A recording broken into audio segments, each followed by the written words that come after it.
YouTube family. Thank you so much for all the subscribers that I've received so far. The page is slowly growing, but it is awesome. So I'd like to thank everyone again for just subscribing and just please continue watching and sharing my YouTube channel link. So this is part three. Welcome to part three. And I just want to continue from um, after where I ended with part two, after actually giving birth to Kagiso. And after giving birth to Kagiso, it was a Tuesday that I gave birth to him. And I was at home with my sister. She helped me a lot with my child. And Debucho only came to first see him for the first time. It was on a Friday. And he was like, yo, and as you know. So, and I must say, like, the physical abuse had actually toned down a bit after Kagiso's birth. The physical abuse had toned down a bit. There was the emotional abuse here and there. I remember there was a time when I wanted to do my license, my learners rather, and he wanted me to like pay Ijojo for Elenas, and I was like, nah, dude, let me first try it on my own, see if I won't get it. Then if I don't get it, then yeah, I'll go that route. And I he went with me Sayobuka. And like, if anyone who knows me like will know Uguti, I am a people's person. I can randomly talk to people that I don't know, and just start a conversation. And I remember a license department, we were at like Jimiston, which was closer to home for Sloras. And we're in the line and there were like these two guys in front of me and another girl, and we started chatting like how okay we started chatting. So sifoli line go book for learners, then sifoli line to go pay for the learners. And so we like chatting, we're talking how umuntu, okay, he holds back, and I already know that something is up. um he On our way back home, he's like, yeah, you are flirting with that other guy and I'm like, it's not even like that. Like, we're just talking and it was song is kuluma and then now so I don't understand when you say I was flirting mina with that guy. No me poni you were bomfuna, you know it's nothing like that. It's not even like that. Fine. um I studied for my learners.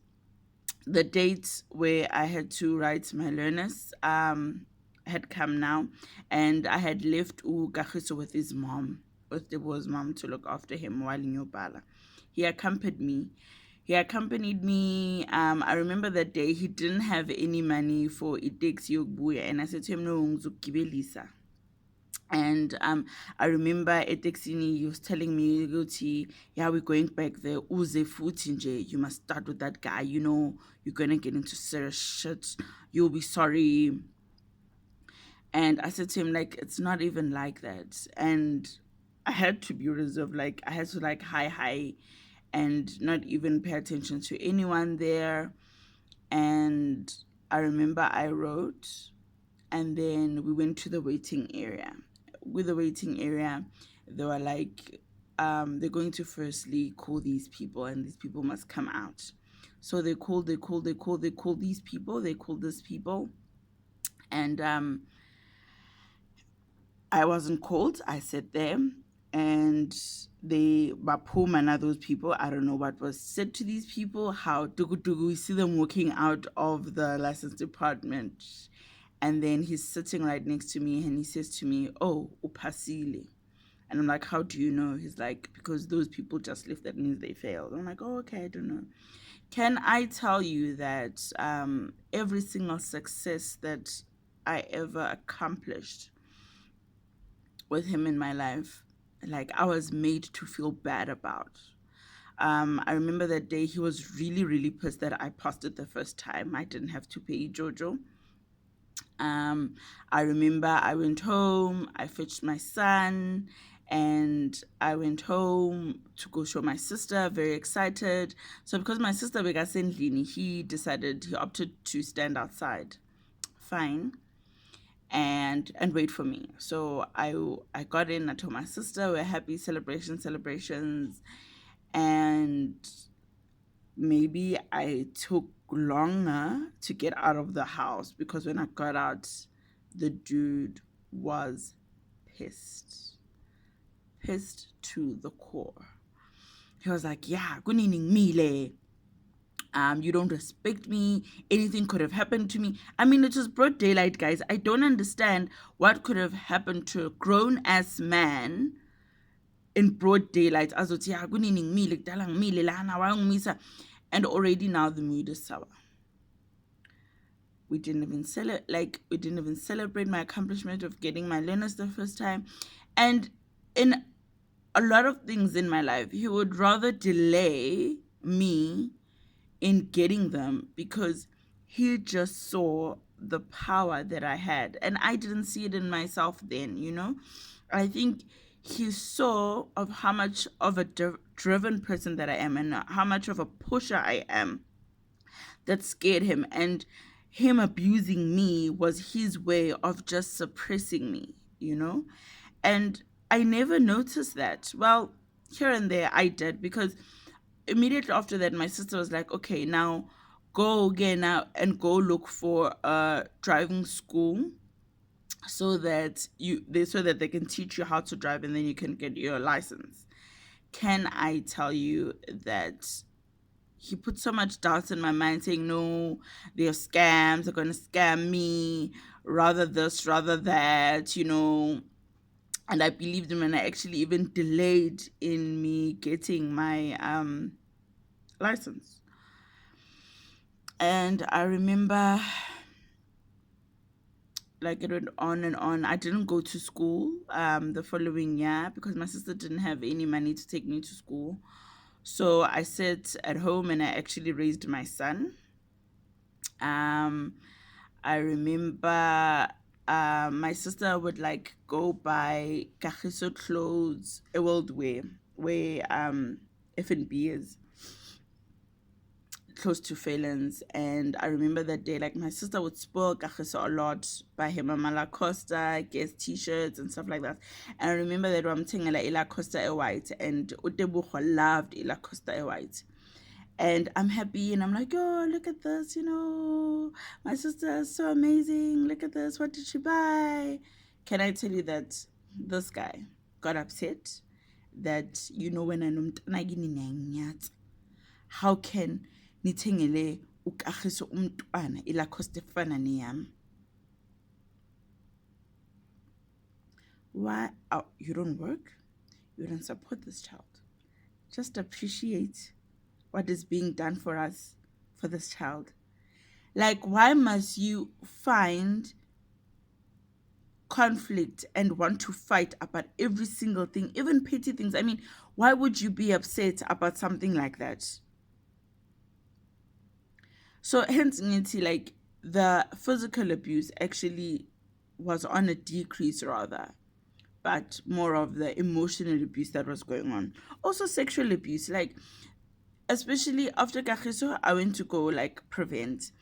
And that decreased my sex drive and libido. Like I wasn't interested, I wasn't having it. And there were times where, you know, really like I didn't want to do anything. Like I didn't want to do that. And I would like he would make me feel so dirty. He would make me feel so dirty. I remember he used to go to school, and if my sister had to send me anyway, I had to wait for him until he came back so that we'll go together. Um he must never ever come back from school and come home and I'm not there. Like hell will break loose. Where was I? You know? And there was a time where come back to school, he will want to have sex with me, and I wouldn't like be feeling like it, and he would give me this dirty look like I've been sleeping around during the day while he's at school since I'm not doing anything at home. He made me feel like that, you know? And this went on and on for a while. Then Kagiso's first birthday came around, and I remember that day we celebrated it. We went to a Nando's in Rosettenville, and I remember my sister was just telling them that, hey, you know, my sister ufuna umsebenzi and stuff, and they'll say no, they train. They were just saying no, we train. You know, after that you can like work. After the training, I was so excited. I'm so excited. We celebrated Kagiso's birthday. I remember my sister also took leave, first birthday, and very much excited. I started the following Monday, and I was training. I trained for actually like 2 weeks. I trained at that Nando's for like 2 weeks, and that's when Kagiso started crash. My sister was also paying for that, and yeah, it was a stepping stone, I guess. You know, I look at myself and I see how far have I gone, and I'm so proud of myself. um and then I trained. Then after 2 weeks, I actually stopped that, and because of like it was how Nando's worked was it was late working hours. Like I would have to knock off at like 10 or 11, and I couldn't really work at that Nando's where I was training at Rosettenville because it was really far away from Foslo. So it didn't make sense for my sister to fetch me like around 11:30 and things like that. Um so yeah, so I trained, then I finished, and then I stayed a while at home again. And I remember I stayed a while, and today that's where I'm going to end. For the next episode, I'm going to speak about the last encounter of the physical abuse I ever that was ever done to me by Uteboko. Get ready. It's going to be detailed because I still remember every single thing that happened that day. And yeah, I just hope that everyone is enjoying all like the part one, the part two, and this is the part three. I'm so appreciative of the positive feedback that I'm getting, guys. I'm so appreciative also of the support. Kindly please continue to share and to subscribe and to watch. Thank you so much.